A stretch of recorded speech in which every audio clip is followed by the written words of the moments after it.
Interview de Jean et Michel, une. Ça marche? Ouais, ça marche, tout fonctionne. C'est bon. Le ton aussi? C'est bon. On y va.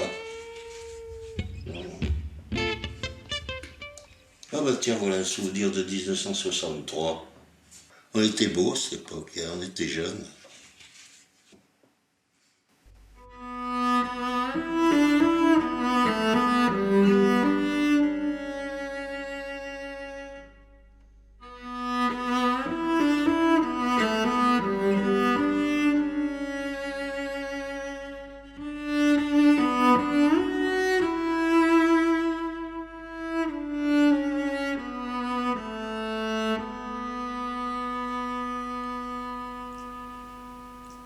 Le Péléas et Mélisande a été une espèce d'illumination de feux d'artifice dans la brume Ça a dérangé beaucoup de gens, hein, et puis ça a éclairé pas mal de choses non plus.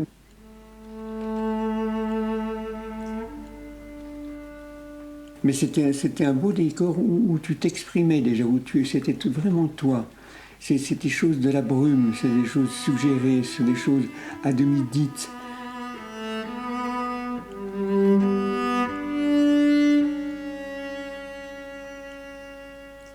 Malheureusement, ici, ils sont très mal pris à l'opéra. Et avec le succès de Péléas, ils m'ont filé 4 décors sur les bras, à tout va. Ils se sont dit, on va presser le citron. Je me suis retrouvé avec une année avec L'Enfant et les Sortilèges, L'Heure espagnole et Iphigénie en Tauride.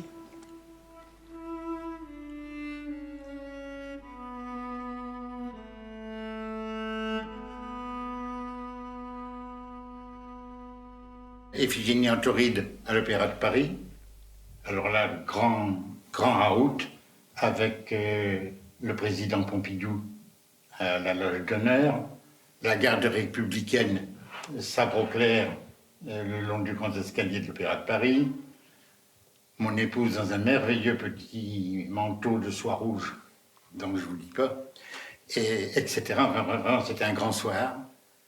Et des rappels pour Jean, des rappels sur rappels, etc.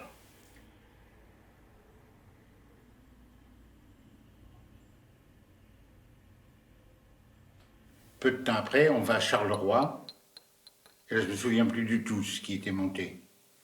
Et on voit la pièce. Le lendemain, bien sûr, comme toujours les lendemains de première, on se précipite sur les journaux. C'était un hymne à Jeanne Noir, c'était vraiment merveilleux, etc. Et autour du café crème, je lui dis, ben Jean, vous êtes content, hein? Il a baissé la tête dans son café, il m'a dit, c'est fini, je ne ferai plus de décor. Alors je lui ai dit, comment c'est fini, je ne ferai plus de décor? C'est un système. Je lui ai dit, mais non, c'est pas un système, ou alors tout est un système, enfin... Jean, il ne faut pas laisser tomber ça. Vraiment, aussi bien à Buenos Aires qu'à Paris et qu'à Lyon, bien sûr, tout le monde vend vos décors. Il n'est pas question de laisser tomber ça. C'est fini, je ne ferai plus de décor. Et il n'a plus jamais accepté de faire un décor.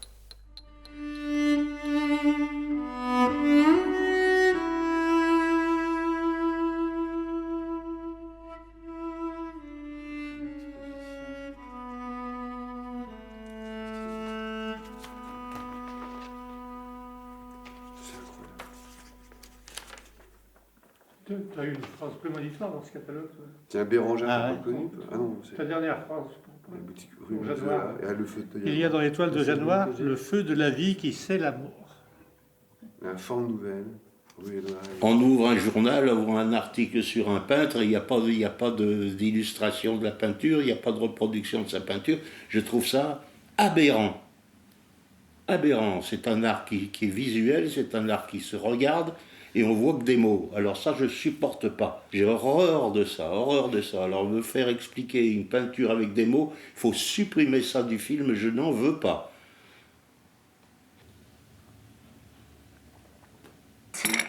J'encaisse, puis pour un moment, pour une petite goutte d'eau, ça va éclater.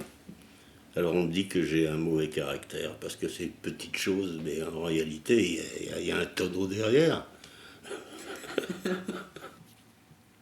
On continue?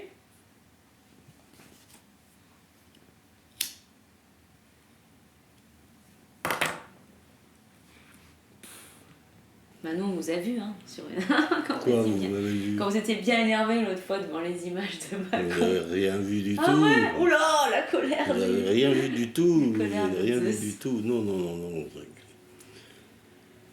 Là, oui, oui, bah oui, peut-être. Oui. Un petit peu. Bon, bon.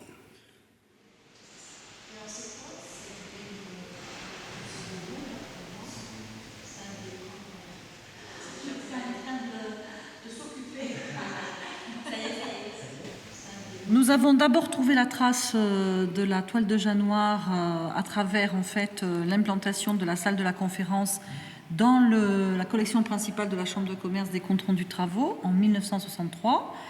Nous avons compris en fait le projet de la Chambre de commerce pour implanter en centre-ville une salle de conférence tout à fait innovante et une salle cinématographique. On va bien retrouver que la salle de conférence devrait être décorée d'une fresque décorative qui serait confiée à un artiste. Oui, ils l'ont roulé à l'envers.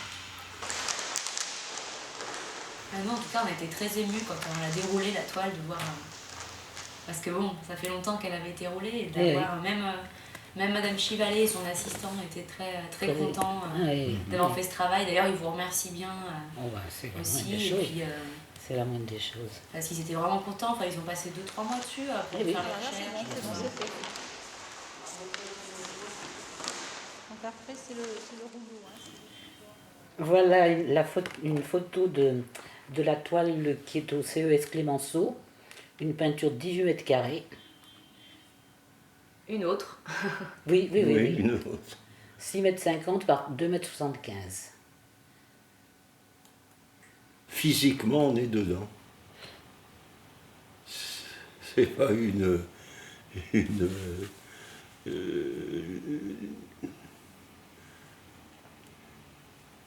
ellipse verbale ou de pensée, on est dedans, complètement dedans.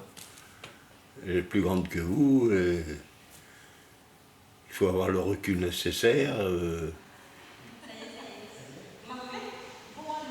Et là, c'est vrai qu'on assiste presque à un mouvement.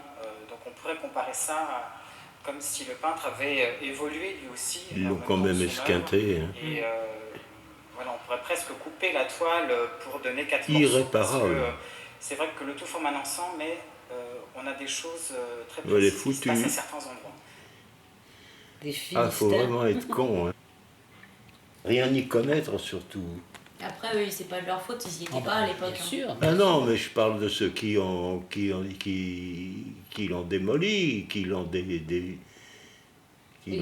enlevé de leur châssis, qui l'ont enlevé de son châssis.